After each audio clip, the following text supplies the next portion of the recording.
Hi all, I'm so excited for today's video because we're talking about tattoos, and tattoos is the one topic and thing in this world that probably gets me the most excited.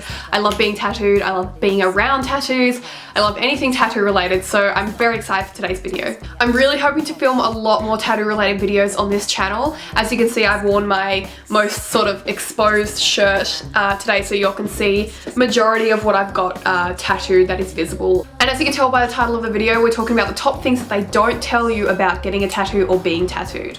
I'm hoping that the 5 things that I bring you all today are going to be a little bit more interesting, a little bit more offbeat. A lot of the time when I was doing my research for this video, a lot of people telling you like the basic things like, oh, number 1, the ribs really hurt. We're not talking about that today. We're talking about the fun and interesting stuff. Okay, so number 1, and probably one of the things that you haven't heard or have not been told before, is that tattoos still get itchy years after they've healed. I have many tattoos on my body, and especially my arms is where I tend to get a lot, like the most itchy, where they'll just randomly in the middle of the day get raised and get really itchy, and you can feel the physical lines of the ink being raised up.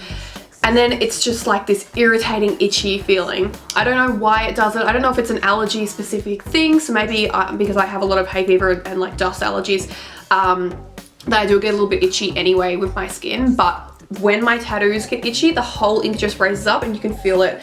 Some tattoos don't get super itchy, but other ones on my body really do, and you can feel that ink raised. Number 2 is that tattoos of the exact same style or very similar style, so let's say all traditional tattoos or all fine line tattoos, even if they're from the same artist or different artists, they can look very different. So most of my work, as you can see, is all fine line, soft grey and black tattoos, but I have tattoos from the same artist that actually vary quite a lot. So that when I say vary, I mean line weight can vary, gradation of colors can vary. So I've got tattoos from an artist who one of their tattoos is super, and I'll do close-ups, is super faint, and then within that same year I've got a tattoo from the same artist where it's a lot more heavier in its blacks and greys. So even though you might be shooting for the same style of tattoo that you have all over your body, which a lot of people do tend to stick to a similar style with all their tattoos, you may have very different variations in the look of each tattoo. Number 3 is that tattoo placement makes it harder to get more tattoos. And what I mean by this is that the more tattoos that you place and have on your body, the more negative space and shapes you create to be filled. I'll also be doing close-ups on this, but I have parts on my body now, especially on my arm, where I've got a lot of tattoos surrounding it, but I've just got random empty shapes that need to be filled, but I have no idea what to fill them with. For instance, I've got a spot directly on my lower arm in my wrist area that is probably going to be hard to show on camera. That is this random triangle patch that now I have no idea what I can fit in there. Something obviously quite small will have to go in there, but I don't know. It's such a small space. Number 4 is that you don't need to heal with bepanthen. And depending on where you're watching this from, what country you're watching this from, you might be recommended different types of healing creams. In Australia, a really popular type of healing cream is called bepanthen, and for the longest time I thought that that was the only thing that you healed with. You didn't use anything else. But as time has gone on, a lot more artists, a lot of my friends that are artists have recommended that I can use other types of products such as coconut oil, other types of creams.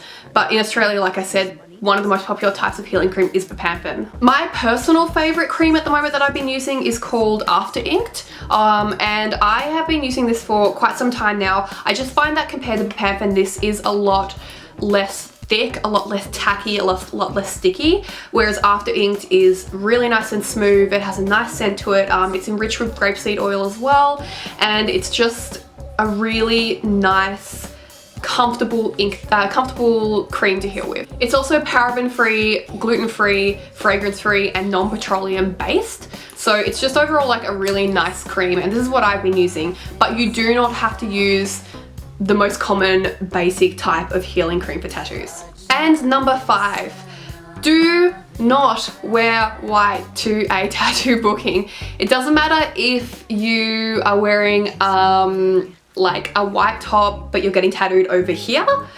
The chances of ink getting smudged over onto your white top is super duper high. White is one of the hardest, obviously one of the hardest colors in clothing to get ink out of. So I would 100% do not recommend wearing white while you're getting tattooed. It's a really bad idea, and you're probably gonna have to throw the shirt out or the item of clothing out that you wear. So just avoid wearing white, do all black, do something that you don't particularly mind if it does get a little bit dirty, because it's just less likely that you're going to return home and have to throw out your entire outfit. And those are my top 5 things that they don't tell you about being or getting tattooed. I really hope you all enjoyed watching this video. Like I said, I love talking about tattoos, so I'm absolutely going to be making more tattoo related content, and hopefully that will become a big part of this channel. Let me know what you think of my top 5. If you have anything that you think you want to add onto this, let me know down below. And again, thank you so much for watching. I'll see you in my next one. Bye!